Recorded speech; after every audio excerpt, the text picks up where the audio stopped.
మన home minister గారైతే Z+ category security సరిగా ఇవ్వలేదని చెప్పేసి ఆ మధ్యకాలంలో వినుకొండ సంఘటన జరిగినప్పుడు సెక్యూరిటీ సరిగా ఇవ్వలేదని చెప్పేసి మాట్లాడితే దానికి బదులుగా ఆవిడ ప్రెస్ మీట్లో చెప్పడం, ప్రోటోకాల్ మేమన్నీ బాగానే ఇచ్చాం, మీరు ఎప్పుడైతే నువ్వు నువ్వు నువ్వు ఎప్పుడైతే గతంలో చంద్రబాబు నాయుడు, గౌరవనీయులైనటువంటి చంద్రబాబు నాయుడు గారికి ఏ విధంగా అయితే నువ్వు ఇచ్చావో నీకు అలాగే ఇచ్చాను,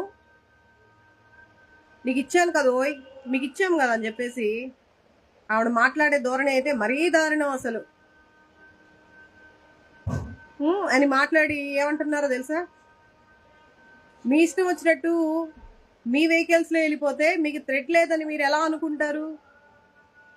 మీరు కాదులేండి, ఆవిడ అంత గౌరవం ఇచ్చి మాట్లాడర్లే, కానీ నీకు థ్రెట్ లేదని నువ్వు ఎలా అనుకుంటావు? జగన్మోహన్ రెడ్డి గారిని ఈవిడ అంటావు, మన హోమ్ మినిస్టర్ గారు, నీకు థ్రెట్ లేదని ఎలా అనుకుంటావు? అంటే థ్రెట్ ఉందని మీరు చెప్తారా? థ్రెట్ లేదని నువ్వు ఎలా అనుకుంటావు అని అంటే థ్రెట్ ఉందని మీరు చెప్తున్నట్టే కదా ఇండైరెక్ట్ గా. వీళ్ళ ధోరణిలు ఇలా ఉన్నాయి. మరి వీళ్ళు ప్రజల్ని పరిపాలించడానికి రాలా, ప్రజలకి మంచి చేయడానికి రాలేదు. గతంలో వైసీపీ నాయకులు ఎవరైతే తప్పిదాలు చేశారో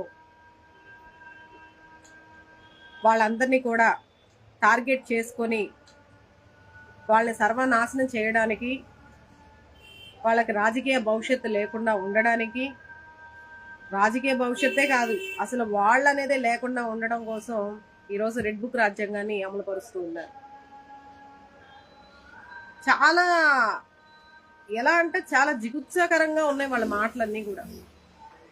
అంత పెద్ద పొజిషన్స్లో ఉండి ఒక మనిషిని చంపాలి, ఒక మనిషిని లేకుండా చేయాలని సభల్లోనే అంత ధైర్యంగా మాట్లాడుతున్నారంటే ప్రజల మధ్య నిజంగా చూడండి పాలన ఏ విధంగా ఉంది అని. వైసీపీ నాయకులు ఓకే, గతంలో జరిగాయి, చాలా మంది నష్టపోయారు, కాదని ఎవరు చెప్పట్లేదు. దాన్ని నేను కూడా వెనకేసుకుని రాను. వాళ్ళు ఏమీ చేయలేదు, ప్రజలు ఇబ్బంది పడలేదని నేను కూడా అన్ను. టు బి ఫ్రాంక్, చాలా మంది ఇబ్బంది పడ్డారు, చాలా మంది అధికారం ఉందని అధికార మతంతో దుర్వినియోగం చేసి చాలా విర్రవీగారు, చాలా చేశారు. కానీ అందరూ కాదు కదా. ఈరోజు దాన్ని వేలెత్తి చూపిస్తూ ఉన్నారు. వాళ్ళు బూతులు తిట్టారు, వైసీపీ పార్టీలో బూతులు తిట్టారు నాయకులు, వాళ్ళు నోరు తెరిస్తే బూతులు, వాళ్ళ దగ్గర నుంచి చండాలం అంటే సగం మైనస్ అదే, బూతులు మాట్లాడారు నాయకులు, బూతులు మాట్లాడారు. మరి ఈరోజు బూతులు కాదు, మరి మీరు కొత్త ప్రభుత్వం వచ్చి వాళ్ళు తప్పు చేశారని చెప్పి మీరు చెప్పినప్పుడు ఈరోజు మీరేం చేస్తున్నారు? మీరు బూతులు మాట్లాడకపోయినా ఏకంగా మనుషులనే లేపేస్తున్నారు కదా.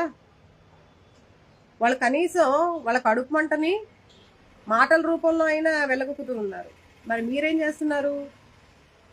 చేస్తున్నారు? ఈరోజు మీ ప్రభుత్వం వచ్చాక వాళ్ళలాగా మనం చేయకూడదని మీరు అనుకున్నారు, కానీ అంతకు మించి చేస్తున్నారు కదా మీరు. దీన్ని ఎవరైనా సరే ఖండించకుండా ఎలా ఉంటారు? ఖండించిన వాళ్ళ మీద కేసులు పెట్టడం, వాళ్ళని తీసుకెళ్ళడం, వాళ్ళ మీద ఎస్టీ ఎస్సీ కేసులు పెట్టడం,